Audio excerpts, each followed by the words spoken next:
Eat the same thing for the next 6 months, like 3 times a day. I have no issues. I'm not a big fanatic on taste. मुझे उससे कुछ फर्क नहीं पड़ता. വിരാട് കോഹ്ലിയുടെ വളർച്ചയ്ക്ക് ഒരൊറ്റ കാരണമേ ഉള്ളൂ, അത് അദ്ദേഹത്തിന്റെ ഡിസിപ്ലിനാണ്. ഇടയ്ക്ക് അദ്ദേഹത്തിന്റെ ഫിറ്റ്നസ് ലെവലൊക്കെ നഷ്ടപ്പെട്ട് അദ്ദേഹം ഒരു കളിയിലും ഫോം ആകാത്ത ഒരു ഘട്ടമുണ്ടായി.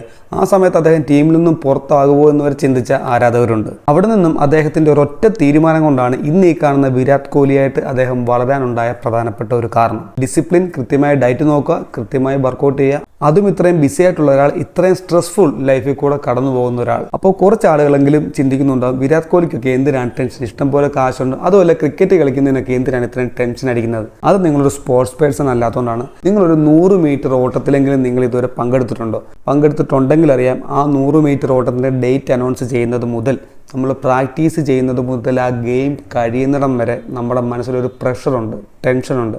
സോ എങ്ങോട്ടും നമ്മുടെ മൈൻഡ് കൺവേർട്ട് ആക്കാതെ നമ്മുടെ ലക്ഷ്യത്തിലേക്ക്